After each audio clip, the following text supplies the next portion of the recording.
Alright guys, welcome to a new video. Today you'll actually be able to see there's going to be 2 video uploads. That's going to be due to me actually doing 2 different video angles. So you guys are actually going to be able to see kind of up close from my right and from in front of me to see kind of what the deck build is, as well as just kind of where we're going. Today we're going to be going over an Agents of Destruction deck, which you'll be able to see with one of the videos pretty easily, which would be right here to my right.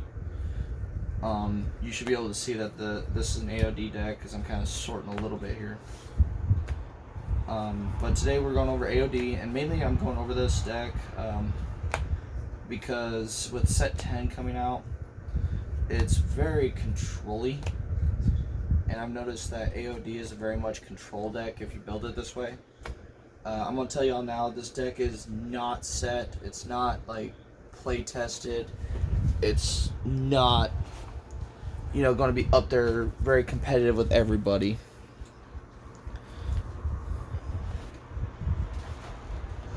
I have done some minor handwork with it, just kind of see where it's going, making sure that at least the hands work well. So for now, it's kind of it's in that limbo stage where once you build the deck, it functions, but it's just not quite there. So I know it works. I'm going to tell you right now, though, it's a very malleable deck.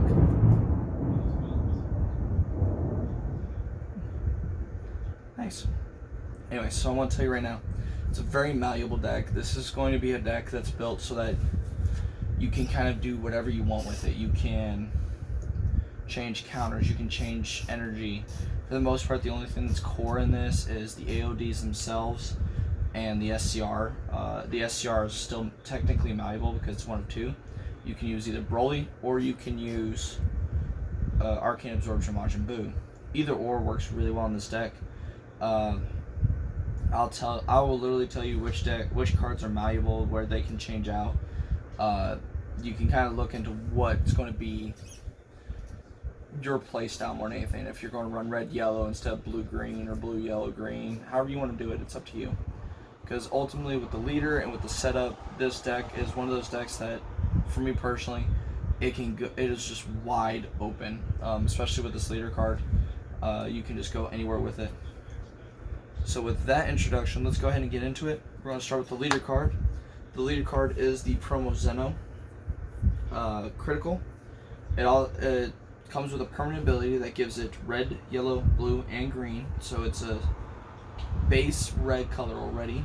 With its permanent skill, it will get yellow, green, and blue as well. This one also, on the front side, its second half of its permanent is if your opponent's leader card is awakened, he will get plus 5,000 power. So if you run into Surge decks that, they can awaken, turn 2 if they really want to. Even turn 1 if they really, really just want to be crazy with it. They can awaken turn 1. Well, Zeno's designed to be like, okay, that's fine. I will be able to at least keep up with you in power. So it's not too worried about it.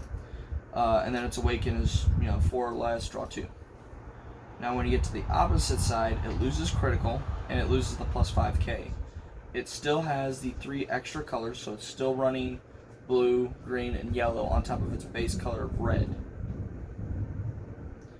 And then its auto is when it attacks, draw a card. Now you'll see why I run this card as the leader, and then you'll also see why I say this deck is so malleable when we get to this. So let's go ahead and get into it. We're going to start with the first 9 cards, which is all counter attacks. So I run 3 Light Bullet, 3 Flying Nimbus, 2 Time Magic, and 1 Master Roshi Force of Will. Now, this is the first thing I want to tell you. These 9 cards are your first malleable cards. They can be changed to almost anything. You can change them to Senzu Beans and Dimension Magics. You can change it to Topos. You can change it to the new set 10 counterplays. You can change it to Vegeta the Cruels and Champa the Trickster. You really can go as wide as you want with this. I recommend 9 because in this deck I found that 9 is really a good number to kind of just be able to flow in the deck, keep pulling them at critical times that I ultimately need them. So I find that this is actually probably one of the better times to have only 9, just to have 9 of them. And with the deck size being increased this last month from 50 cards to 50 to 60 cards, having 9 counters in your deck, no matter if they're counter plays or counter attacks, is just a very good tool, a very good thing to just kind of have ready to go just in case.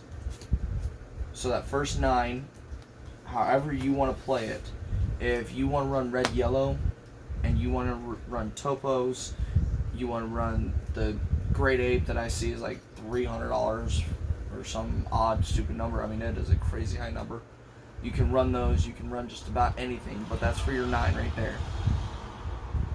Alright, next we're going to go into my energy plays, which I use 2 Android 17s, which if you guys have been playing Dragon Ball for a while, you know Android 17 is a staple in any blue-green. It ignores energy exhaust as long as you have 1 blue-green energy already in your energy pool. And Kefla I have in here as energy, but she's also kind of a backup for a rival. Tap 1 yellow, or rival it out with blue yellow. So ultimately, she's a backup, but at the same time, she's also a very good energy base. Just to make sure I have that yellow in there, ready to go. Now, again, this is malleable. So the first, 9, 13, 25 cards. The first 25 cards of this deck are very malleable. These first 25 I'm going over are easily interchangeable with whatever you want it to do. If you want to run red yellow, like I'm saying, because of Heartfelt Plea and Pans. If you want to run blue green because of Son Gohan, Search Piccolo. If you want to run blue yellow, however you want to run it, this deck is very much interchangeable with anything. It's just for this deck profile, I'm pretty much going to give you the basics of how I run my playstyle and where you should kind of gauge what you want. So, 9 counters, 4 cards that are almost strictly based for energy. If you're going to run, the Beerus, or excuse me, not the Beerus, but Whis Spectator, that's going to ignore energy exhaust. Android 17 ignoring energy exhaust when it charges. At least you'll know kind of where you want to go and how many you need. You can run, 4 androids, 4 Whis, however you want to do it. But ultimately, that's what I'm using for my energy. Next, super combos. I run a 3-1 split. Again, very malleable. However your deck plays. Red, yellow, blue, green, blue, red. However you want to do it. The super combos that came out in set 9 are going to be your biggest friends. And on top of that, because of how I built my AOD deck, these guys are just the best ones because they're both some form of control. Android 18 being super comboed. When you super combo with her, you can shoot. Your opponent chooses a card in hand and places it at the bottom of their deck. And then Zamatsu being that your opponent chooses, or you choose your opponent's leader card or battle card and tap it down. It goes into rest mode. Board control, hand control. Something that you'll see later AODs are very just miraculously good for. Especially if you're going to run Arcane Majin Buu. You'll see that this deck is just very much a control deck. I don't think I've ever built anything as control-y as this. Alright, next we're going to get into support. I run 4 Janembas, Resident of Destructions, and 4 Bojaks. And then the last support is 4 Babidis. Now, I'll tell you right now, Janemba, that is pretty much going to be your energy. That's going to be another energy card. If you can Aegis Janemba out, by all means do it. That's ultimately what you're going to try to do, is Aegis Janemba in. Bojack is kind of my one that it can be used as energy, or I can rival it out if I combo with, say, Janemba to my AODs or my super combo. I can rival that out if I'm just not getting my AODs out. I can at least get Resident of Destruction out. So again, a nice little backup with a rival. Works really well. And then Babidi, if you guys have seen any AODs, I'm pretty sure they run Babidi. Because, first off, it has barrier. Second off, you can only play one of them. That's its permanent. but when you play it, it gets rid of the specified cost of any of your AODs. And then finally, it reduces the cost of your AODs by 1. Now, ultimately, this is probably the biggest staple. So ultimately, I want 2 in opening hand because I can charge 1 and play 1 turn 1. So turn 2, I can play my 3-drop AODs very quickly with no problems. The other 2 will become combo pieces, and you'll see why when we get to my SCR, which is Arcane Absorption Majin Buu. So we're actually going to leave those right there. Next, we'll go into the AODs. We'll just go 2 at a time right now. So first one is going to be Android 13. Critical 20,000. Now this is not one I'm going to pull out with Arcane Majin Buu, just because it doesn't have a 1 play ability. It does have a nice activate main that taps 2. Choose one of your opponent's battle cards, KO it. If then your opponent chooses 1 card from their hand and place it in their drop area. Hand control, board control, like I said earlier. Probably the best deck I've ever built to do this. That is what this guy's in there for, is that board and hand control in 1 turn. If you have Babidi out, you play this for 2, tap 2 more, and then voila, you've just wiped something off their board. Say it was a key piece. I know if you run into a triple flash pan deck, if they pull out that 3-drop Goku GT that is actually a 5-drop when you're 4 or less life, this guy can pop that with no issues, and it takes something out of their hand. So that's Android 13, run 4 of, because it's a nice 20,000 crit. Next is Bojack. Now this would be one of the ones I pull out of my drop area warp with Arcane Absorption Majin Buu, because he has an auto when you play him. You choose one of your opponent's battle cards, ignoring barriers, switch to rest mode. Then he has a nice little activate main for 2 generic energy. If this card's in rest mode, choose your opponent's leader card, switch it to rest mode. It can't be switched to active mode until the end of your opponent's next turn. So again, a board control. So if I play this, I can choose a battle card, tap it down, swing for 20,000, tap 2 down, and then I can tap your leader card, and that's not untapping until the end of your next turn, your opponent's next turn. Nice control, and again, its autos when played. So with Arcane Absorption Majin Buu, you can play this the Bojack really quickly. Next, we run 4 Janemba and 4 Lord Slug. Now, Lord Slug and Vegeta are the 2 reasons I run the energy I run. It's because this one needs green, Vegeta needs blue. We'll get into that as soon as we get into those AODs. So first we'll do Janemba, 20,000 crit again. I mean, that's a really hard hitter. For 3, I want to hit you for 20 in critical. This also has a when played from hand or warp, at the end of your turn, you'll untap 1 of your energy. So basically, Babidi will drop it by 1.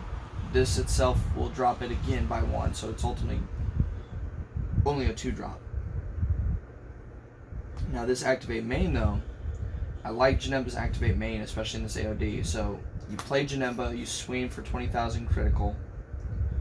Then you can activate his main, which is you send him to your warp, you draw a card. Then your opponent takes the top 3 cards from their deck and puts them in their drop area. So they mill 3 cards. And then with Arcane Absorption Majin Buu, you can pull this back out for more, replay it. When play trigger happens, swing 20,000 critical, activate main again. So you're drawing and deck controlling them. Very OP little card, especially in an AOD deck that's just going to bring stuff out. Next is the 4 of Lord Slug. Now, his activate main I do not use, because as you've seen throughout the deck profile, I do not have any other Lord Slug's army. So his activate main is tap a green, grab a Slug's army, and play it as long as it's not the AOD Lord Slug. I don't have any, so his activate main is actually pointless to me. But I ran the green in the deck just to kind of have it. But his auto is, again, when you play this guy, your opponent chooses a card from their hand and places it in the drop area. So hand control, played, Arcane Absorption Majin Buu will come into play. So if it plays with Babidi underneath it, you pull out Lord Slug, boom, you control again. And the last AOD before the SCR is Vegeta. Again, an auto when play. You choose one of your opponent's battle cards for 25k or less, KO it. he has an activate main of 1 blue, 1 colorless, and that if your leader card is red, he gets plus 10k, double strike, and dual attack. Ultimately, he becomes a 30,000 dual attack double striker. And then finally, Arcane Absorption Majin Buu is my SCR. Triple strike, ultimate, activate main for 6. Pull a Babidi out from your drop area, play him on top. Auto, if Babidi's underneath this guy, pull out 5 from your drop or warp area AODs and play that. So now you see why 2 go in the drop area, because this guy right here pulls out 5 and ultimately just becomes the biggest hitting streak you can have. And that is the deck profile, guys. That is really it. If you have any questions, comments, concerns, leave it. Leave a like, comment, and subscribe, guys. I will be back again with another deck profile. If you guys have any suggestions or questions or something you want to see on this channel, go ahead and let me know, and I'll go ahead and upload that video. I have, I don't know, maybe 60 decks we can go through, and any playstyle you play, I can ultimately have a deck for you. And so if you want it, ask for it. I can either do a build for the YouTube channel for you guys for whatever deck you want built if I don't have it built, or show you at least the deck profile. Alright guys, be safe.